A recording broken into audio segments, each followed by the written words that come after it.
Okay, Matthew 24:22 through 28. In fact, unless those days are shortened, all mankind will die. Now, this is referring most likely to the end times. It may be referring to the times of Nero.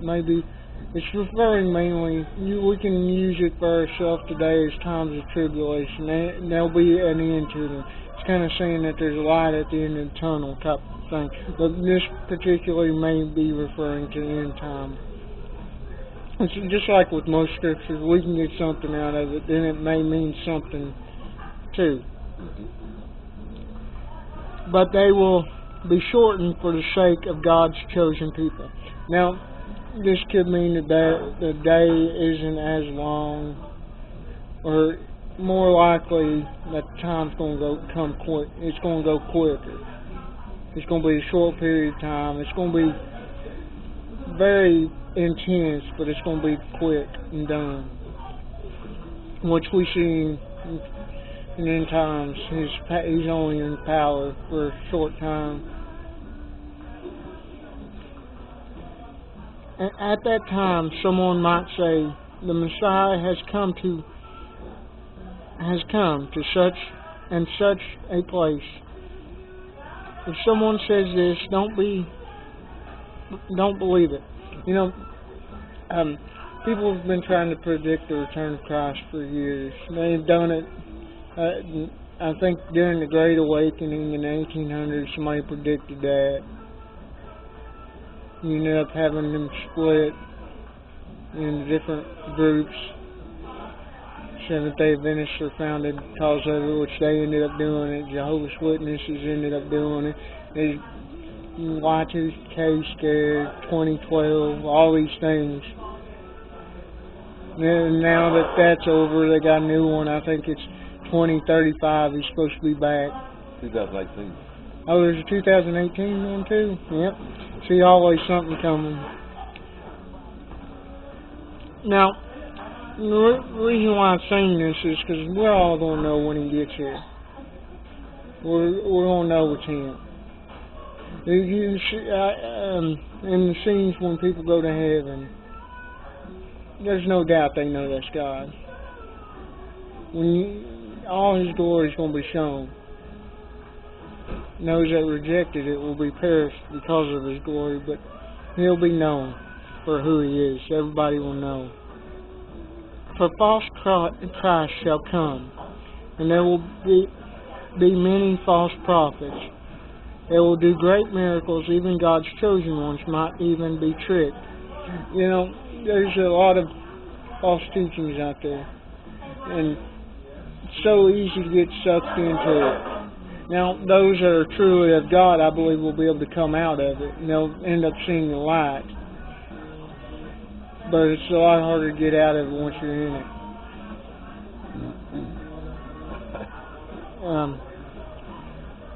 And these people, these groups, they know their tactics. They know how to get people and trick them and convince them. Remember the story of Adam and Eve, how Satan tricked Eve and making her think what God said wasn't of value, having her do the opposite. Well, the world still works in that manner. He still works in that manner, trying to trick people to confuse the truth.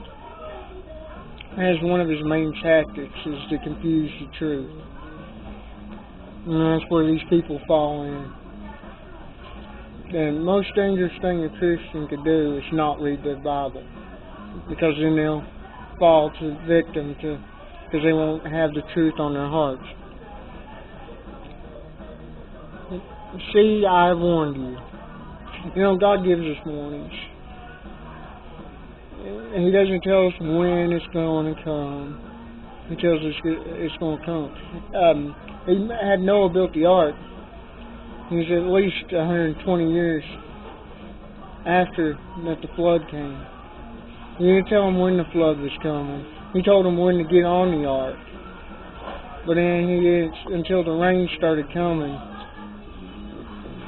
he didn't know what was happening. He believed by faith. Sometimes the warning will always come before the event. Otherwise, it ain't a very good warning. And the way God works, if you don't heed the warning, by the time it's already too late. As soon as that first raindrop hit at the flood, it was already too late for those. Suppose someone tells you the Messiah has come back. Suppose you are told that he is out in the desert. If this happens, don't even bother to go and look. And suppose someone says the Messiah is hiding in a certain place. If you hear this, don't believe it.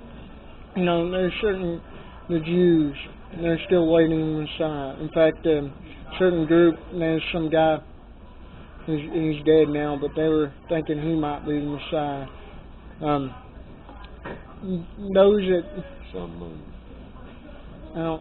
Some guy, but there's a lot of people that are still waiting some anointed one.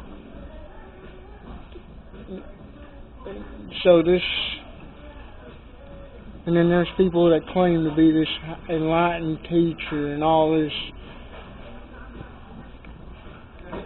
It's interesting because when Jesus came, most of his disciples went to John in the desert to hear about him. So it makes sense that somebody trying to disguise herself as Christ and try to pretend to be Christ will be found out in the desert. Satan is very good at imitating. But those who truly will end up being able to see past his acting. For lightning flashes across the sky from east to west, and in the same way I will come back. When lightning happens, people see it. People look up and know. I think just as people knew, the wise men saw the star when Christ came, people will be able to see and know that Christ has returned. There'll be some type of where those that are of the faith will know this is it. Those that are left. And then those of the world will know when they face judgment. They'll know it's too late. And wherever the dead animal is, there the vultures shall gather. This kind of seems like it don't even fit. But in saying that, he's kind of comparing these false teachers as vultures. They're going to pick you apart. They're going to devour wherever you go. Their goal is to hurt you. This world wants to hurt you. They're going to attack you. If you're not standing with Christ, this world will end up destroying you.